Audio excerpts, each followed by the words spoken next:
Bismillahirrahmanirrahim. Assalamualaikum warahmatullahi wabarakatuh. Innal hamdalillah nahmaduhu wa nasta'inuhu wa nastaghfiruh wa na'udzu billahi min syururi anfusina wa min sayyiati a'malina.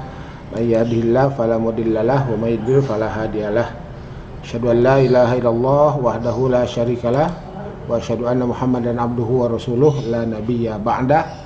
Allahumma salli ala sayyidina wa habibina wa syafi'ina wa maulana Muhammad wa ala alihi thayyibin at-tahirin wa sahbihi wa man tabi'ahu ila yaumil qiyamah, amma ba'd.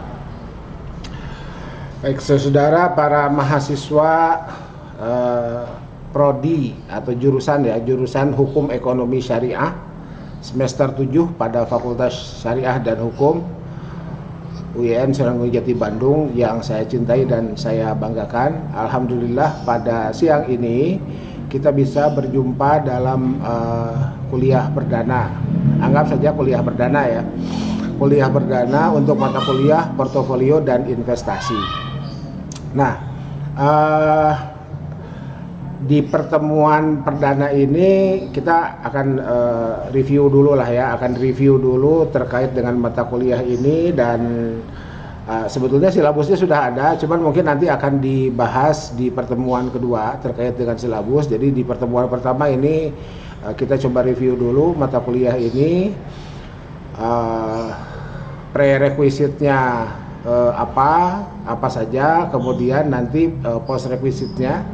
Jadi prerequisite itu adalah mata kuliah apa saja yang sebelumnya harus saudara-saudara kuasai, dan mata kuliah berikutnya atau apa saja yang saudara bisa pelajari setelah saudara mengambil mata kuliah ini. Yang pertama yang ingin saya sampaikan pada kesempatan ini adalah terkait dengan nama mata kuliah. Jadi ini ada sedikit review dari saya terkait dengan mata kuliah ini ya, dengan nama nomenklaturnya. Jadi nomenklaturnya kan portofolio dan investasi. Ini agak sedikit tidak lazim, tapi it's okay ya. Jadi yang penting kita paham lah ya. Nanti yang penting kita paham apa yang dimaksud dengan mata kuliah ini.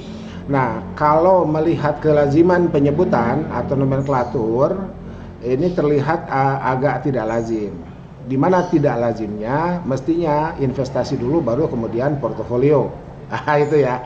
Jadi mestinya kan investasi dulu baru kemudian portofolio. Tapi tergantung sudut pandang. Jadi kalau asumsinya semua peserta sudah paham apa itu portofolio dan apa itu investasi, tak soal ya, menyebutkan portofolio dulu baru kemudian investasi. Tetapi ketika sudut pandang atau asumsinya mahasiswa dianggap belum tahu, maka yang biasa dilakukan termasuk juga dalam rujukan ya, buku-buku rujukan, buku-buku referensi yang saudara bisa gunakan. Jadi untuk mengetahui buku referensi apa yang bisa kita gunakan, ya banyak sih, semua buku yang terkait dengan investasi dan portofolio ini bisa kita gunakan. Dan hari ini nyaris tak terbatas dalam konteks publikasi online.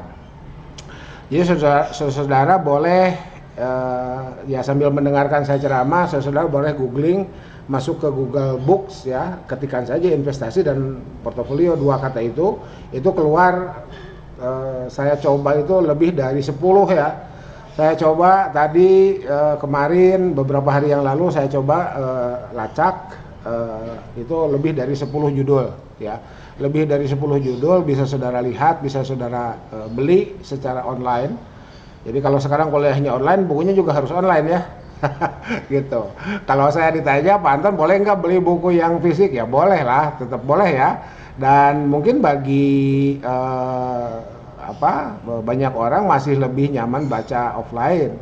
Baca offline kan bisa sambil tiduran, menjelang tidur kita baca dulu buku, di mana dalam perjalanan juga bisa baca buku ya, dan seterusnya. Itu bisa seperti itu. Sehingga tidak perlu ada kendala kuota dan sinyal ya. Baca buku offline itu, baca buku cetak, beli buku cetaknya. Dan ya terserah saudara ya, apakah mau beli online dulu baru kemudian di print, itu silakanlah, pilih saja mana yang paling efisien ya. Pilih saja mana yang paling efisien terkait dengan referensi untuk mata kuliah ini selama 1 semester. Oke, jadi review pertama saya terkait dengan nomenklatur mata kuliah. Jadi kalau diasumsikan mahasiswa belum mengetahui bukan time series ya istilahnya, urut-urutan konsep ya, urut-urutan konsep investasi dan portofolio, mestinya investasi terlebih dahulu baru kemudian portofolio. Tapi kalau mahasiswa diasumsikan sudah tahu, it's okay ya. Mana yang lebih dulu tergantung kebutuhan ya. Gitu. Jadi kita cek portofolio mana dulu, baru kemudian kita memutuskan untuk investasi di mana, kan bisa begitu. Tapi kalau secara teoretik urut-urutan konsepnya harusnya investasi dulu baru kemudian portofolio. Oke.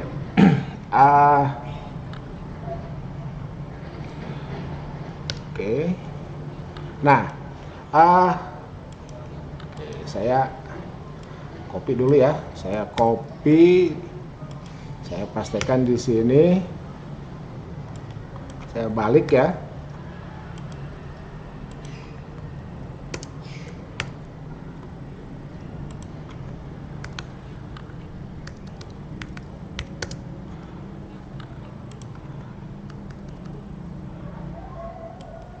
Nah, oke.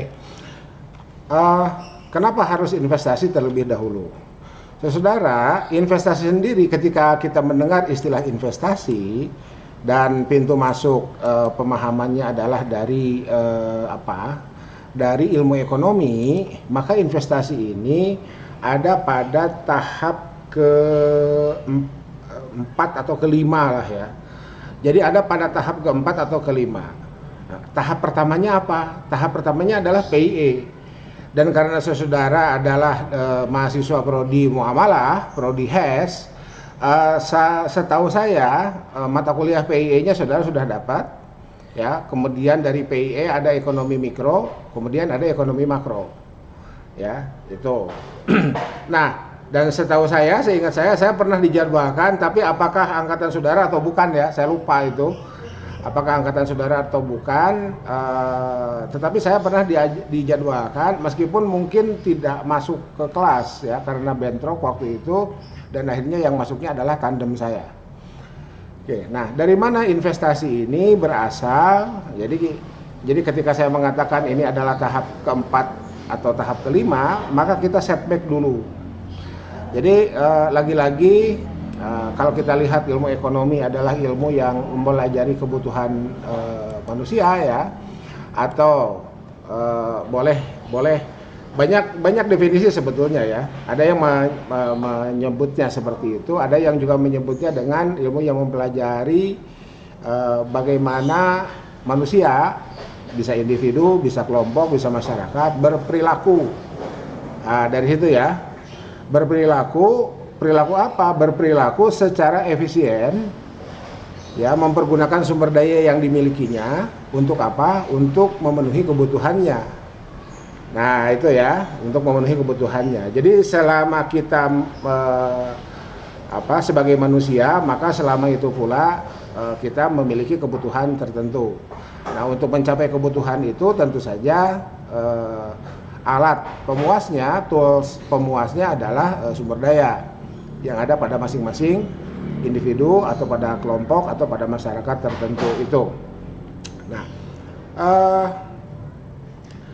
jadi yang pertama itu ya, ada perilaku manusia. Perilaku itu adalah tindakan yang berulang secara sistemik, ya. Itu yang dimaksud dengan perilaku itu. Jadi pagi hari bangun, sarapan, itu ya. Gitu ya, bangun tidur terus mandi ya mandi, sarapan. Ketika kita mandi sebetulnya kita sedang melakukan konsumsi ya. Apa yang kita konsumsi ya, kita mandi, gosok gigi pakai pasta gigi ya, pakai pasta gigi, pakai sikat gigi, pakai odol ya, kemudian mandi pakai sabun, pakai sampo ya, pakai pewangi dan seterusnya. Kemudian kita menggunakan handuk, kemudian kita pakai baju koko, pakai baju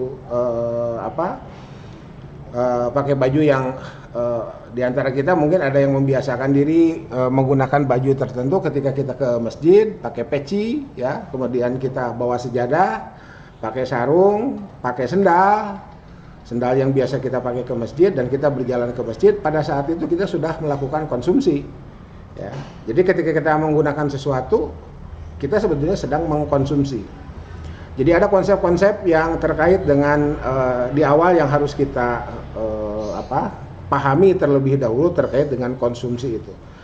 Jadi konsumsi itu tidak hanya sebatas makan minum, ya, tapi apapun yang kita gunakan dalam konteks ilmu ekonomi itu adalah konsumsi, ya, itu adalah konsumsi. Termasuk mendengarkan musik, ya, mendengarkan murotal, pakai MP3 player, pakai HP misalkan, dan seterusnya. Itu kita sebetulnya sedang mengkonsumsi itu. Nah, pertanyaannya, kenapa kita bisa mengkonsumsi? Karena kita punya sumber daya, ya. Dan di situ lebih ditonjolkan, atau ilmu ekonomi lebih menonjolkan kepada sumber daya finansial. Itu, ya. Jadi kita bicara dulu itu sampai kemudian nanti kita akan sampai pada konsep investasi itu. Nah, jadi kita bisa mengkonsumsi karena kita memiliki sumber daya. Dalam hal ini adalah sumber daya finansial. Nah, pada saat sumber daya finansial kita peroleh, maka muncullah konsep pendapatan, ya, income. Nah, itu, ya, muncul konsep pendapatan atau income yang dimiliki baik oleh individu, kelompok, ataupun masyarakat, ya, gitu. Dan ilmu ekonomi itu lebih sering menggunakan istilah agregat. Jadi agregat itu adalah satuan total dari total, ya, satuan total dari total itu disebut dengan agregat. Jadi kalau misalkan kita bicara pendapatan negara, itu agregat. Pendapatan negara itu dari sekian sektor ekonomi, dari masing-masing sektor itu juga ada sub-sub sektornya. Dari sub-sub sektor ada sub-sub sektor yang lebih kecil lagi, lebih rinci lagi, sampai kemudian berpindah pembahasan kepada organisasi bisnis. Nah, kalau organisasi bisnis itu sudah bukan ekonomi.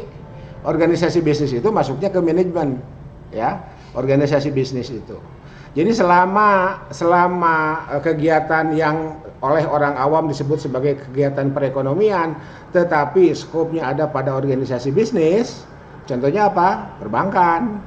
Nah, itu, ya, itu belum masuk ke ekonomi itu, ya, perbankan, BMT, koperasi, apalagi sektor informal, ya, warung-warung, toko, itu bukan ekonomi, itu bisnis, ya. Jadi di kuliah perdana ini saya berharap saudara sudah mulai bisa membedakan mana entitas bisnis, mana entitas ekonomi. Jadi selama kegiatan yang menurut awam disebut sebagai kegiatan perekonomian tetapi belum diagregasi, maka itu belum masuk kepada ranah atau wilayah kajian ekonomi. Kapan itu menjadi ranah atau kajian ekonomi? Ketika semua kegiatan bisnis itu diagregasi dan muncullah angka total dari total bisnis di masing-masing unit, di masing-masing sub sektor itu. Nah, itu baru kemudian disebut sebagai wilayah kajian ekonomi. Gitu. Oke, jadi mohon dipahami dulu itu, ya. Nah, jadi ada konsep konsumsi. Konsumsi, ketika kita mengkonsumsi, kita sebetulnya sedang mengeluarkan sumber daya. Nah, sumber daya itu datang dari mana? Datang dari pendapatan. Jadi ada pendapatan, ada pengeluaran. Gitu, ya.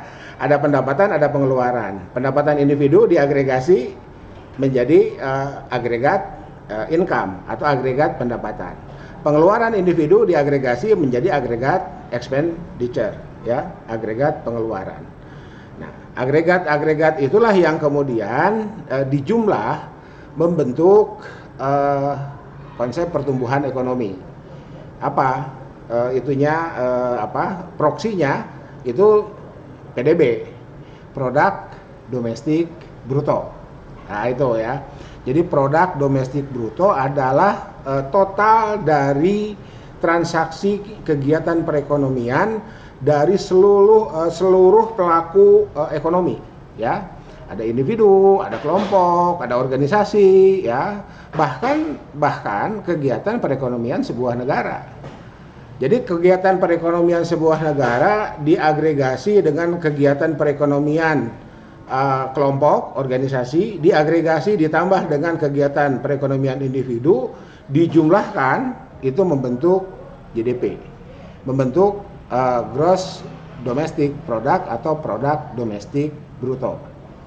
Saya kasih contoh begini, saya misalkan bikin bala-bala lah ya gitu ya, bikin bakwan atau bikin bala-bala.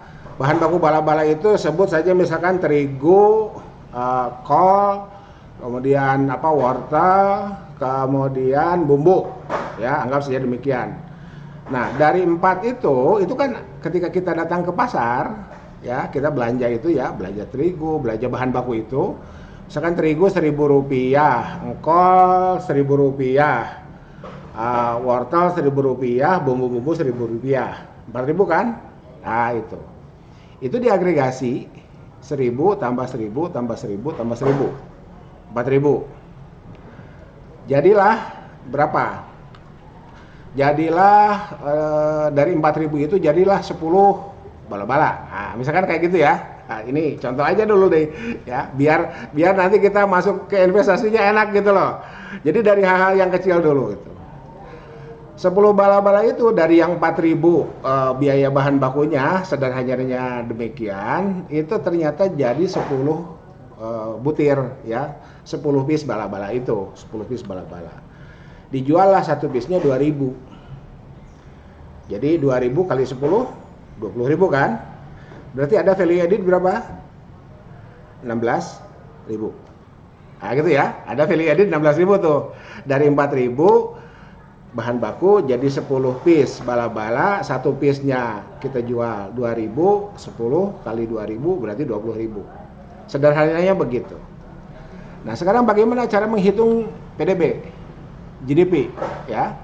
Itu yang 4.000 tadi ditambah dengan, anggap saja 10 piece bala-bala itu terjual habis.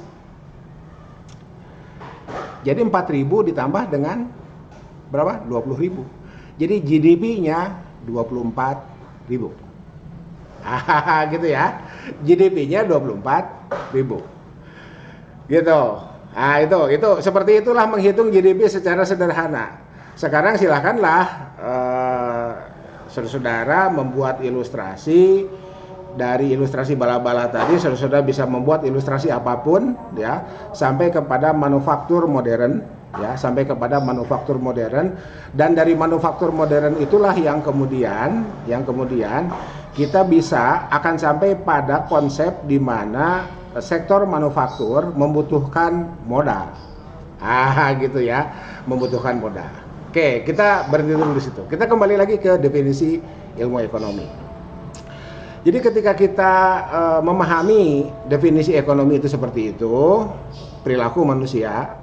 Jadi konsep perilaku adalah kegiatan yang berulang, sistemik, dan jadi orang melaksanakannya udah nggak perlu mikir lagi gitu kan. Itu otomatis ya. Itu otomatis seperti itu. Nah, sementara perilaku itu datang dari kebutuhan, dan kebutuhan itu bisa dipenuhi dengan menggunakan alat tertentu atau tools tertentu yang kemudian disebut sebagai sumber daya, dan dalam hal ini kita sempitkan menjadi sumber daya finansial. Dan ada tadi disebutkan terkait dengan azan ya. Oke, nggak apa-apa. Jadi perilakunya adalah perilaku rasional. Jadi rasional itu begini. Ketika kita contoh bala-bala tadi lah ya. Bala-bala jenisnya sama, asumsinya jenisnya sama, rasanya sama, dan tidak ada faktor lain yang mempengaruhi, tetapi harganya berbeda. Ada 2 warung, ada seorang konsumen, anggap saja konsumennya saya datang ke pasar mencari bala-bala, kita menemukan ada bala-bala di 2 warung warung A dan warung B. Ketika warung A menawarkan bala-balanya berapa tadi? 2.000 misalkan. Warung B menawarkannya 2.500. Sementara kita asumsikan produknya adalah sama, maka perilaku rasional atau prinsip rasionalitas yang ada pada diri manusia itu akan memilih yang lebih murah. Ya, itu akan memilih yang lebih murah. Jadi seperti itu dulu itunya narasinya. Narasinya akan memilih yang lebih murah, maka di situ yang dimaksud dengan menggunakan sumber dayanya secara rasional itu untuk memenuhi kebutuhan. Nah, jadi sumber dayanya adalah sumber daya finansial dan kita tadi sudah sampai pada konsep pendapatan agregat. Maka kemudian kita akan melihat dari pola itu, dari pendapatan dan pengeluaran itu, apa yang terjadi di masyarakat itu. Apa yang terjadi di individu, di kelompok, dan di masyarakat itu. Seorang individu memiliki pendapatan anggap saja 1 juta misalkan. Kemudian selama dia hidup rata-rata konsumsinya, jadi kalau pendapatannya sebulan 1 juta, kemudian konsumsinya anggap saja 700.000 misalkan. Oke, jangan dulu ke situ. Jadi pendapatannya 1 juta, konsumsinya 1 juta, berarti dia habiskan itu pendapatan untuk konsumsi. Oke? Clear dulu ya sampai situ ya. Nah, ketika pendapatan sama dengan pengeluaran, berarti sisa 0. Nggak punya sisa kan? Itu. Nah, dalam ilmu ekonomi, sisa itulah yang disebut dengan tabungan. Dalam ilmu ekonomi ya. Jadi pendapatan 1 juta, pengeluaran 1 juta, berarti tabungannya 0. Kalau pendapatannya 1 juta, pengeluarannya 1,5 juta, berarti dia ngutang. Gitu ya. Oke, kita abaikan dulu itulah ya. Karena kalau terlalu banyak ilustrasi ke sana kan ini menjadi kuliah PIE lagi nih ya. Oke, jadi pendapatan 1 juta, pengeluaran 1 juta, tabungan 0. Tapi kalau pendapatannya 1 juta dan si individu itu berhasil memunculkan perilaku rasionalnya, artinya dia akan lebih memilih yang paling efisien dalam kehidupannya untuk memenuhi kebutuhannya itu. Anggap saja dia berhasil sehingga pengeluarannya hanya 700.000. Berarti yang bersangkutan punya sisa 300.000. Apakah mau disimpan di bawah bantal, mau dimasukin ke celengan ayam, mau dimasukin ke terserah di mana ya. Dalam ilmu ekonomi itu namanya tabungan. Ya. Jadi ketika kebutuhan untuk ketika pendapatan yang dipakai untuk memenuhi kebutuhan konsumsi bersisa, ada sisanya, maka itu otomatis dia memiliki tabungan. Ya, termasuk kalau dia mau tabungan di bank. Tabungannya apakah dalam bentuk deposito, apakah dalam bentuk tabungan, apakah dalam bentuk safe deposit, gitu ya. Itu it's okay, nggak soal gitu ya. Jadi jadi begini saudara, mohon kalau saudara sudah mulai familiar dengan interchangeable meaning ya. Interchangeable meaning itu adalah arti yang saling bergantian pemaknaannya. Ya, saling bergantian pemaknaannya. Oke, kalau sudah familiar terima kasih. Tapi kalau belum familiar, maka saudara-saudara harus mulai belajar menggunakan istilah yang boleh jadi term atau kosakatanya sama tetapi maknanya berbeda. Ya, maknanya berbeda. Jadi kalau saudara-saudara kan sekarang semester 7 tuh udah selesai kuliah usul fikihnya ya. Jadi mungkin dalam usul fikih ada konsep mustarok. Ya. Ada konsep mustarok. Jadi satu kosakata, satu term tapi maknanya bisa macam-macam. Ya, dan arti yang dimunculkan atau yang kita pahaminya adalah tergantung konteks kalimat atau tergantung konteks penggunaan kata itu. Ya, saudara masih ingat lah ya, kata promosi dalam pemasaran itu adalah memperkenalkan produk kepada konsumen, ya, mendorong konsumen untuk membeli. Tapi promosi dalam sumber daya manusia itu adalah naik jabatan. Dipromosikan ke jabatan yang lebih tinggi. Ya, mempromosikan kepada jabatan yang lebih tinggi dengan mempromosikan produk baru ke pasar, itu artinya udah beda tuh.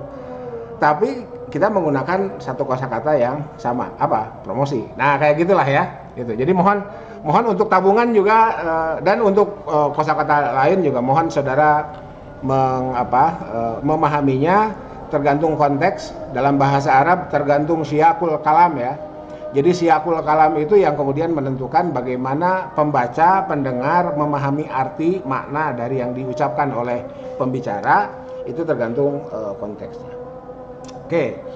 Nah, jadi pada saat seseorang kembali ke contoh yang tadi ya, berhasil menekan pengeluarannya secara efisien dengan menggunakan prinsip efisiensi sebagai konsekuensi dari perilaku rasional itu.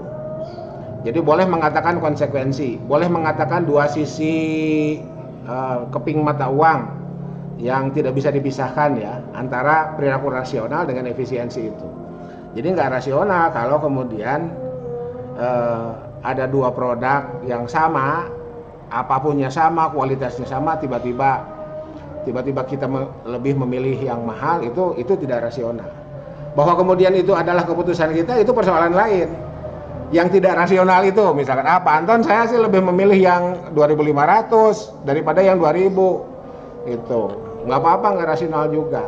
Nah, itu menarik untuk ditindaklanjut, itu ditanya kenapa, gitu. Anda terlihat seperti tidak rasional, terlihat seperti tidak rasional. Apa alasannya?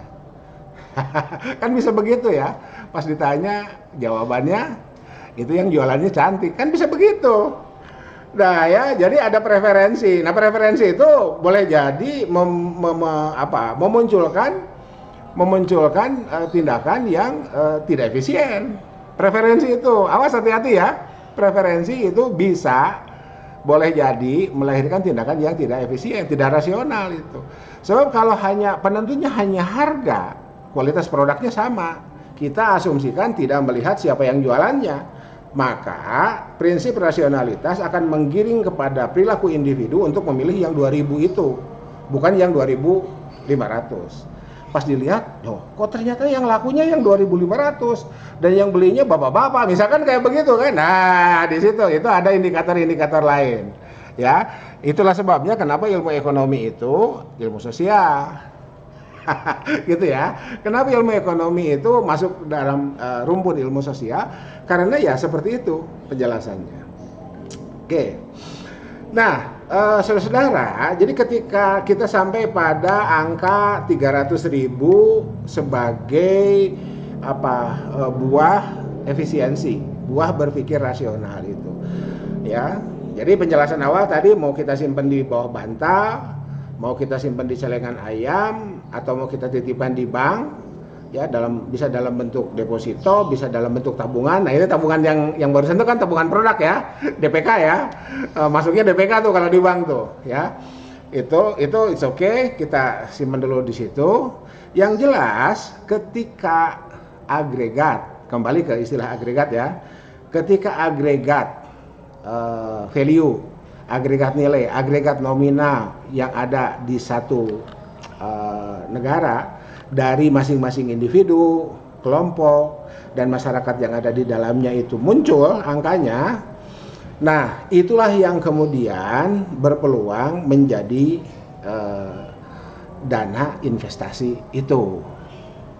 Kenapa? Karena saudara, ini satu teori ya, jadi ada teori lain. Ya, kita gunakan satu teori dulu. Ini Y ini biasanya jadi bagi yang sudah belajar PIE dapatlah ya dulu. Kalau lupa ingat-ingat lagi lah. Ya, jadi Y ini biasanya disimbolkan untuk pendapatan dan C disimbolkan untuk konsumsi. Ya, ketika Y sama dengan C maka tabungannya, ya, maka tabungan itu adalah saving, itu sama dengan 0. Kan itu ya, itu sederhananya lah. Jika pendapatan lebih besar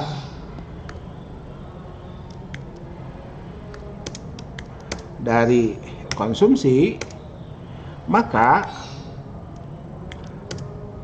tabungannya lebih besar dari nol. Dia punya tabungan, kan gitu ya. Nah itu, oke. Itu ya. Nah sekarang lagi-lagi ini prinsip ekonomi. Ketika seorang individu, anggap saja saya berhasil menekan pengeluaran saya sehingga saya efisien dalam kehidupan saya, ya. Jadi yang 300.000 itu saya simpan di bawah bantal. Pertanyaannya, itu yang 300.000 disimpan di bawah bantal, bulan depan naik jadi 600.000 kan? Oke, kan pendapatannya tetap 1 juta, pengeluarannya tetap 700.000. 10 bulan, ya 10 bulan lah, jangan 1 tahun ya, biar gampang hitung. Ya, 10 bulan berarti berapa? Dapat 3 juta ya? Itu 10 bulan dapat 3 juta. Gitu ya. Hasil celengan itu disimpan di bawah bantal, masukin celengan ayam. Itu. Iya, dapat segitu. Terus mau diapakan? Ya kan gitu ya pertanyaannya. Mau diapakan itu? Kan konsumsi kita cukup 700.000. Yang 300.000 itu mau diapakan? Atau ilmu pengetahuan kita memberikan guide, memberikan petunjuk harus diapakan yang 300.000 itu? Yang kita peroleh 300.000 selama 1 bulan hasil dari kita menekan efisiensi pengeluaran kita. Nah gitu ya. Itu. Nah saudara, inilah yang kemudian jadi ada, saya bikin lagi rumus ya, persamaan Y sama dengan C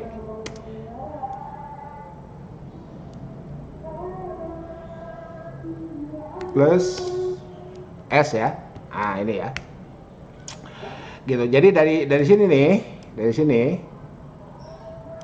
kita bisa bikin rumus. Jadi kalau begitu pendapatan, jadi ini pendapatan sama dengan konsumsi plus tabungan. Gitu ya. Y-nya pendapatan,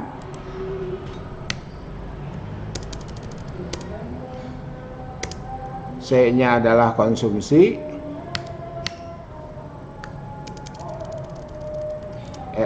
tabungannya adalah S. Kan gitu ya. Gitu. Oke. Nah, kalau kita menyimpannya di bawah bantal itu, maka nilai tabungan kita, nilai celengan kita itu tidak akan bertambah kecuali hanya pada pertambahan nominalnya. Kan gitu ya. Gitu. Sementara tetangga kita, orang yang 2 rumah sebelah kiri, 2 rumah sebelah kanan, 2 rumah di depan, 2 rumah di belakang, dia punya keahlian tertentu. Dia punya keahlian tertentu, tetapi tidak punya modal. Sehingga pendapatannya, sumber dayanya, sumber daya finansialnya untuk memenuhi kebutuhannya itu menjadi bermasalah karena dia tidak punya modal. Sementara kita punya ini, punya S ini nih, gitu. Maka ilmu ekonomi memberikan guide bahwa S ini, bahwa tabungan ini mestinya disalurkan kepada pihak yang juga memiliki kemampuan sebagaimana kita. Jadi pendapatan kita memperoleh pendapatan karena memiliki kemampuan untuk bekerja, untuk berkarya, untuk memiliki profesi. Jadi profesi itu seseorang dikatakan memiliki profesi jika dengan keahliannya dia memperoleh pendapatan tetap. Itu ya, nanti saudara sudah lulus jadi hakim tuh, hakim yang menyelesaikan sengketa niaga syariah, itu adalah profesi saudara, dan karena profesi atau keahlian saudara, saudara memperoleh penghasilan tetap. Nah itu ya. Nah sekarang ternyata di dunia ini, dalam kehidupan ini, tidak semua orang yang komplit untuk menghadirkan instrumen atau alat pemuas kebutuhannya itu. Dia punya keahlian, tapi tidak punya modal. Nah, ilmu ekonomi kemudian menyarankan kepada kita semua, kepada manusia yang hidup hari ini, ya, ilmu ekonomi kemudian menyarankan bahwa daripada si tabungan ini, si S ini disimpan di bawah bantal dan tidak bertambah kecuali angka nominalnya saja, nilainya tidak bertambah, maka dari sinilah kemudian konsep investasi itu muncul. Jadi kalau dipreteli bukan 5 tahap ya, mundur itu setback ya, kita masuk ke ekonomi itu, tapi udah sekian tahap lah itu ya, kalau mau dipreteli, dan itu banyak yang saya loncat, banyak yang saya lewati ya, jadi tidak runut dari kebutuhan. Sebetulnya dari kebutuhan diturunkan dulu ke keinginan tuh, dari needs ke want ya. Itu apa bedanya needs dengan want, ya itu kita jadi kuliah PE lagi, tapi silakanlah dibaca buku-buku PE-nya, saya loncat aja.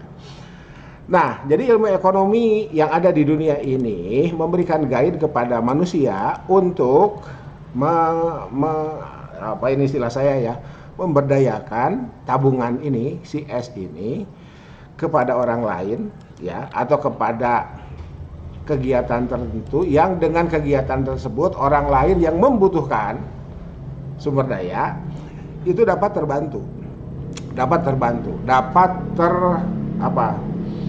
menjadi tersedianya sumber daya yang idle, yang nganggur itu ya, yang nganggur di kelompok tertentu, sehingga kelompok lain yang membutuhkan, yang memiliki keahlian tetapi tidak memiliki sumber daya menjadi terbantu. Itu ya, itu. Jadi masih ingat pernyataan Ibnu Hajar Al-Asqalani, inna hajatal insan atau inna hajatan nas tata'allaqu bima fi yadi sahibi. Nah itu ya, mohon diingat itu. Jadi kita nggak mungkin hidup sendiri ya. Sesungguhnya kebutuhan manusia itu tergantung kepada apa yang ada dalam yadi sahibi. Yad itu tangan ya, kekuasaan, kepemilikan kawannya. Ya, zoon politikon itu ya. Manusia itu kan makhluk sosial, gak mungkin hidup sendiri. Dan persamaan ini nih, pendapatan sama dengan konsumsi plus tabungan, atau pendapatan sama dengan konsumsi terlebih dahulu, baru kemudian pendapatan sama dengan ini tingkat berikutnya, level berikutnya ya, sama dengan konsumsi plus tabungan. Nah itu ya, ini karena ada interaksi ya, ini ada interaksi. Tidak mungkin tanpa interaksi tiba-tiba seseorang memperoleh pendapatan, tiba-tiba seseorang bisa mengkonsumsi, tiba-tiba seseorang bisa memiliki tabungan. Ya, manusia prasejarah saja tetap ada interaksi, ya, sebagaimana terlihat dalam prasasti-prasasti di gua-gua, ya, tertulis tergambar dalam dinding-dinding gua, bagaimana manusia berburu. Manusia prasejarah itu kan berburu, ada gambar bawa tombak, ya, dan itu laki-laki yang bawa tombak itu. Konon tidak ditemukan yang perempuan bawa tombak, laki-laki bawa bayi, kan gitu ya. Itu yang bawa tombak itu laki-laki, yang perempuannya bawa bayi, kan gitu. Jadi sudah ada divisi pekerjaan lah, tugas itu seperti itu. Nah inilah yang kemudian disarankan oleh ilmu ekonomi untuk disalurkan kepada orang lain. Ya, untuk disalurkan kepada orang lain. Jadi sebetulnya kalau kita lihat dari sini, pendapatan adalah konsumsi ditambah dengan tabungan. Ya. Di sisi lain, ketika tabungan ini dituntut untuk berkembang, maka pada saat itulah lahir apa yang dimaksud dengan investasi. Karena pengertian investasi sendiri adalah penanaman modal. Jadi tabungan ini kembali menjadi modal, atau tabungan ini kemudian bernilai modal bagi pihak lain yang membutuhkan. Itu ya. Jadi tabungan, nilai tabungan itu dari individu, dari kelompok, dari masyarakat diagregasi itu menjadi modal bagi pihak lain. Nah, itu ya. Itu menjadi modal bagi pihak lain sehingga pada saat yang bersamaan kita bisa bikin persamaan berikutnya, pendapatan sama dengan konsumsi plus investasi. Gitu. Ya. Jadi pendapatan itu sama dengan konsumsi plus investasi. Sehingga dari persamaan ini kita bisa menemukan penjelasan lain, ya. Gini ya. Jadi ininya kita hapus, kan sama nih. Kita kasih putih ya. Jadi kalau begitu tabungan sama dengan investasi. Gitu ya. Jadi itu dulu mohon di apa? Ya ini review aja lah. Mungkin di antara saudara sudah familiar ya dengan penjelasan ini. Ini di review saja. Ini apa? Pertemuan pertama ini berbentuk review dari apa yang sebetulnya mestinya saudara sudah familiar ya. Mestinya saudara sudah familiar. Dan bagi yang sudah familiar saya ucapkan terima kasih. Bagi yang belum ya ini hitung-hitung refreshing ya, dari penjelasan ini kita bisa paham bahwa sebetulnya tabungan adalah investasi. Ya, sebetulnya nilai tabungan sama dengan nilai investasi. Nah, seperti itulah ya narasinya biar agak enak ya. Nilai tabungan itu sama dengan nilai investasi. Bahwa ada delay ya, kan hari ini saya misalkan datang ke bank nabung yang 300.000 itu, apakah hari itu juga oleh bank langsung disalurkan ke apa dalam bentuk pembiayaan ke orang lain yang membutuhkan itu? Ya bisa jadi iya, bisa jadi tidak, orangnya aja belum, berarti kan ada lag ya, ada jeda. Ada jeda ketika seseorang yang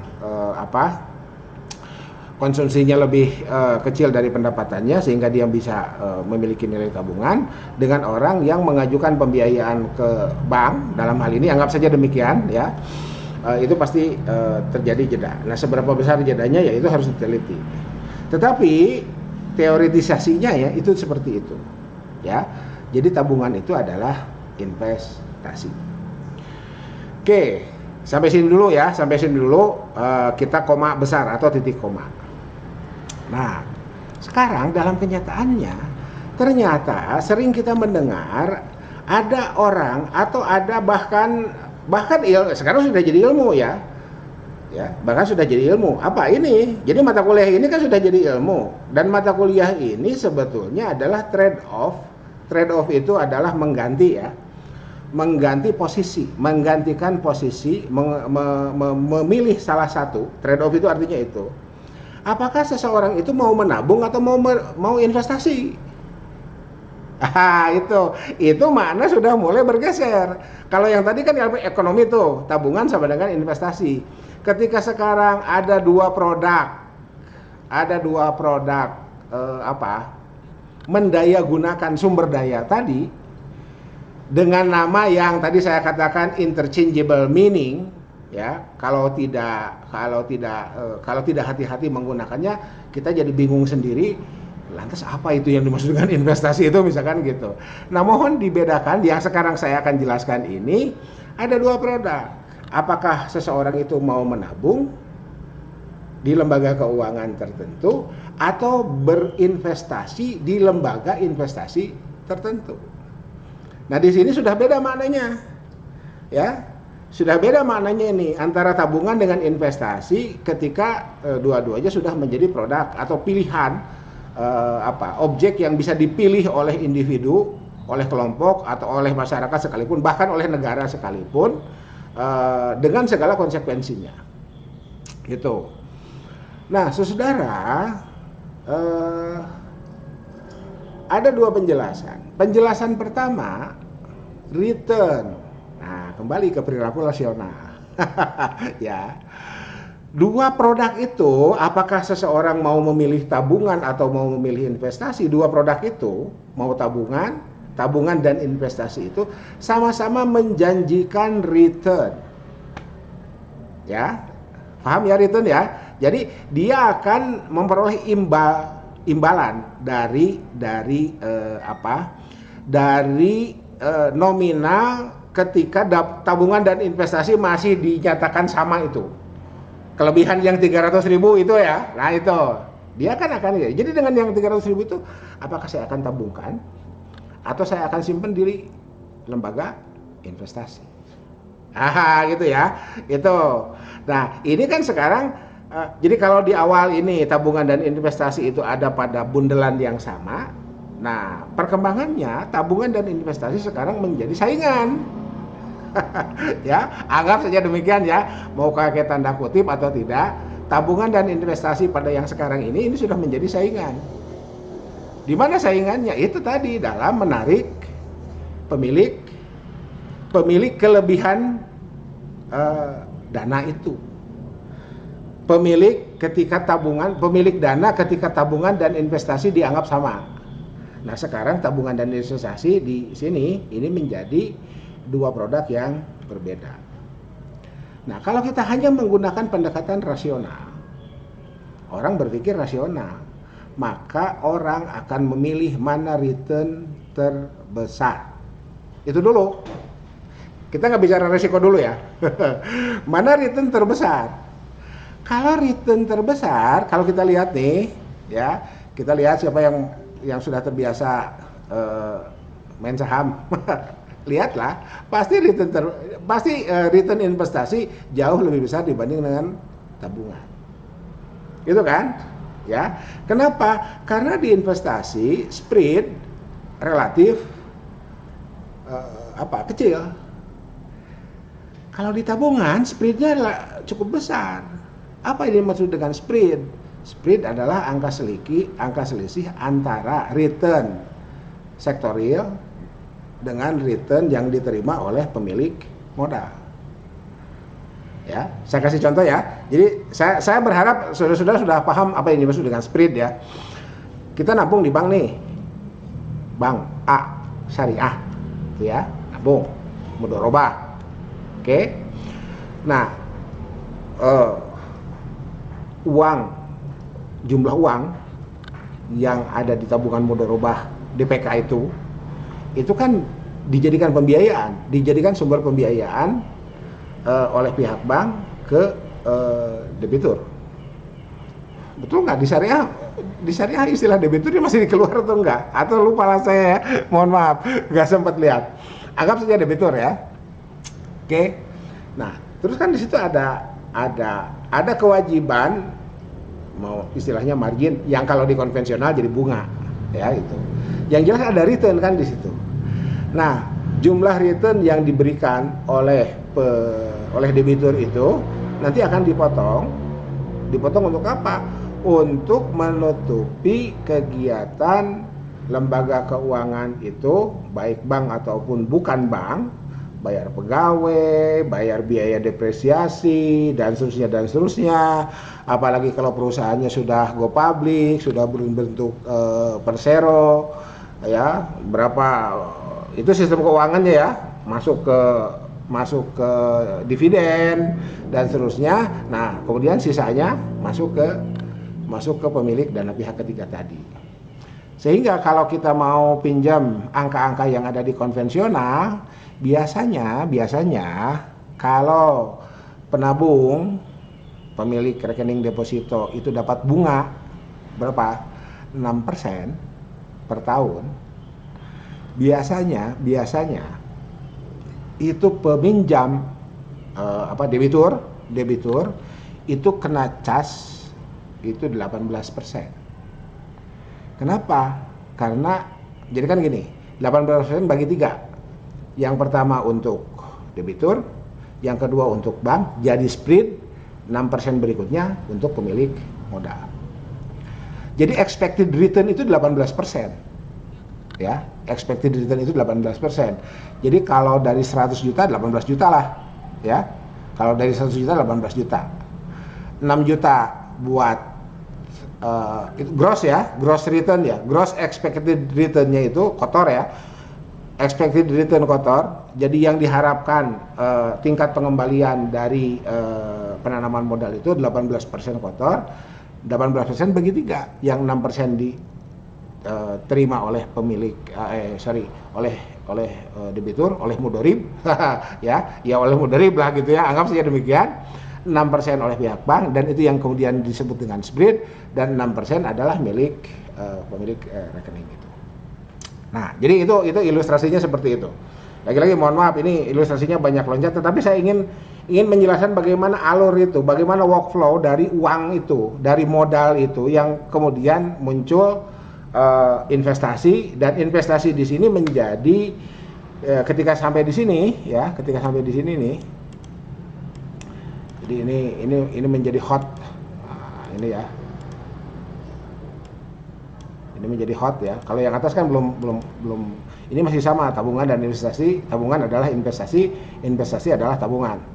Tapi kalau yang di bawah ini sudah menjadi produk ya. Nah, kita sekarang akan memilih tabungan atau memilih investasi, penentunya adalah expected return.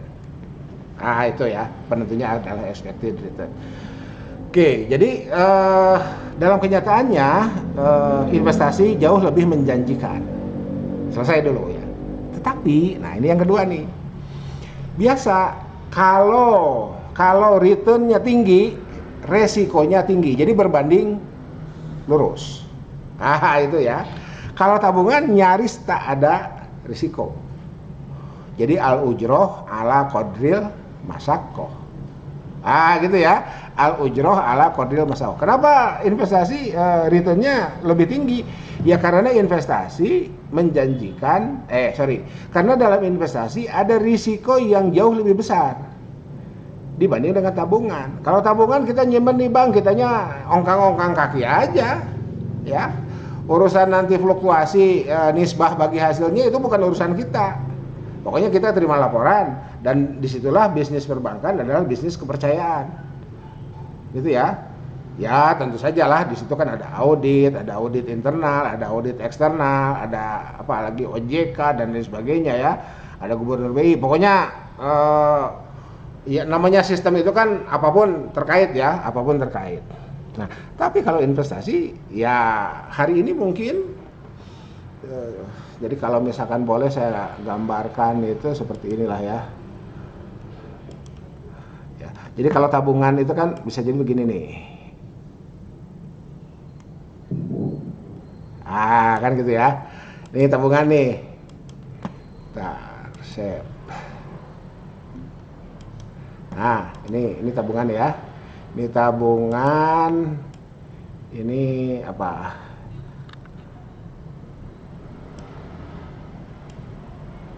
Ini tingkat ini expected return ya. Ini kemudian waktu. Nah, itu ya. Ini waktu nih.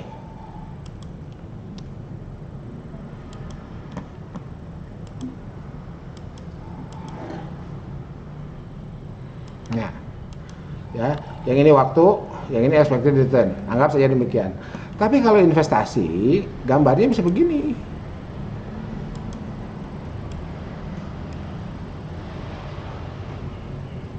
Ya. Itu ya, bisa ke sini nggak bisa, boleh jadi. Kapan nih? Kemarin. Ya, zaman Covid itu kan nggak bisa begini. Nah, ini investasi ini. Ya, itu Pak Anton kan kalau di rata-rata sama aja, iya sama aja. Tapi kan orang kemudian menjadi apa? Makanya niat itu menjadi sesuatu yang harus diperhatikan. Kan ketika seseorang berada di sini nih, ya, ketika seseorang berada di sini, ini kan jauh lebih happy ya, jauh lebih happy dibanding dengan ketika seseorang berada di bawah kan gitu ya, gitu. Jadi Nah, ketika seseorang berada di sini kan ini geber-geber nih, gitu. Tapi ketika seseorang berada di sini, ya, ini nih, atau di sini ya, di sinilah ya, gitu. Ini kan, itu, ya. Jadi ini ilustrasi. Mohon maaf, saya tidak menggunakan data real ya. Mestinya kan menggunakan data real biar enak aja. Tapi ilustrasinya ini seperti ini. Jadi kalau orang mau ambil risiko, dia akan pilih investasi. Ya, ketika tabungan dengan investasi menjadi entitas bisnis yang berbeda. Tapi kalau orang mau mengambil nyantai aja lah, yang penting dapat makan, bisa ya, makan bisa, udahlah, kita nggak perlu berjibaku untuk menghasilkan sesuatu yang risikonya jauh lebih tinggi. Ya sudah, kita gunakan ini. Itu ya, bahkan mungkin ini terlalu tinggi lah ya. Sekarang kan berapa? 3% ya, equivalent rate itu kan 3%. Kalau 3% ya bahkan mungkin tekor ketika kita gunakan laju inflasi ya. Tuh. Nah, mungkin ini yang ini kalau ini tabungan lah ya. Gitu ya. Ini tabungan nih ya. Jadi yang biru ini adalah tabungan, yang merah adalah investasi gitu. Nah, oleh karena itu saudara, ibu bapak, serasa ngajar di pasar, ngajar di pasar saya biasa panggil ibu bapak ya, ibu bapak baru saudara. Nah, oke. Nah, jadi ini pengantar ekonomi, pengantar dari pintu masuknya ekonomi, karena memang investasi itu dari ilmu ekonomi. Nah, sekarang kenapa ini ada di Fakultas Syariah dan Hukum? Nah, ini semua membutuhkan payung hukum, membutuhkan perlindungan hukum. Siapapun orang yang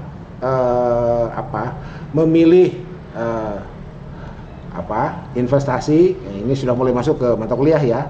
Siapapun orang yang memilih investasi sebagai instrumen ya, alat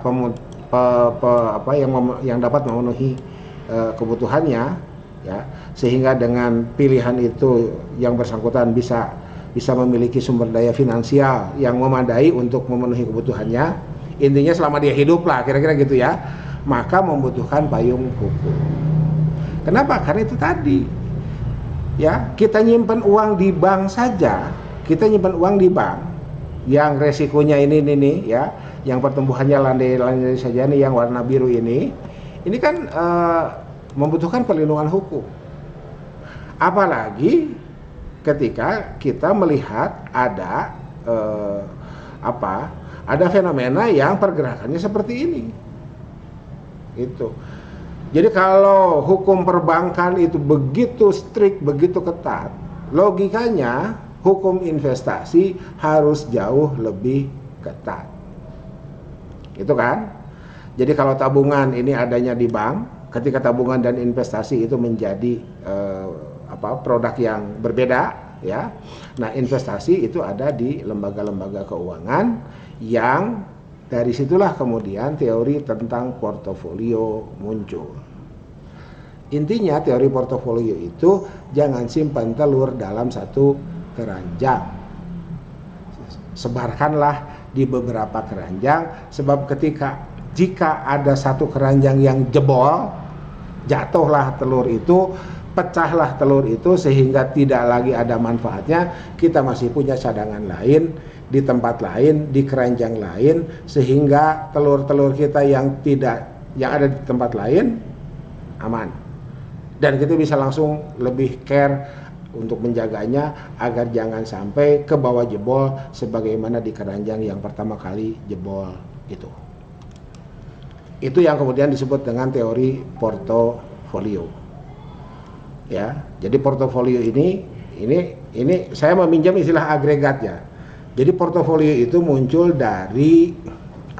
sebagai agregat kinerja perusahaan-perusahaan yang menawarkan kepada orang yang punya 300.000 tadi lah kira-kira gitu.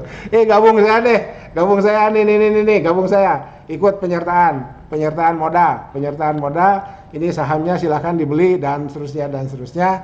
Nanti saudara, wahai para pemilik kelebihan uang akan dapat dividen. Nah kurang lebih begitu ya,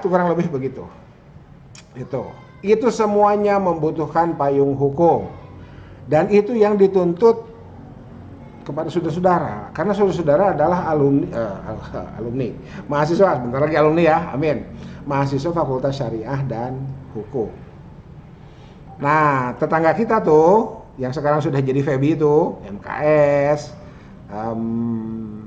manajemen, ngitung ini, kita nggak ada tuntutan untuk ngitung ini kenapa nih, ini lurus gitu ya, ini. Jadi mulainya sama dari pendapatan sama dengan konsumsi plus tabungan atau plus investasi ya, itu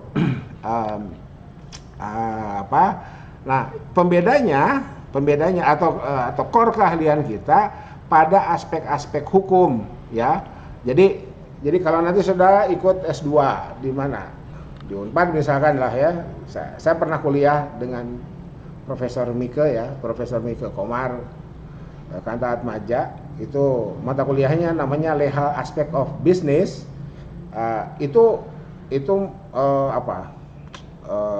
Kita belajar sampai legal drafting.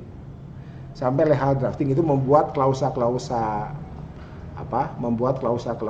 perjanjian, kalau di kita mungkin bikin peraturan perundang-undangan ya, legal drafting itu. Nah, bagaimana agar seluruh pihak, para pihak yang terlibat dalam transaksi bisnis itu menjadi terlindungi secara hukum. Jadi tidak ada pihak yang diuntungkan sebagian, demikian juga tidak ada pihak yang dirugikan sebagian. Kalau untuk sebagian kan berarti ada yang rugi sebagian ya. Nah itu. Kenapa? Karena seluruh warga negara berada dalam posisi yang sama di mata hukum. Nah, gitu ya. Itu pengantarnya lah. Waduh. Udah berapa nih?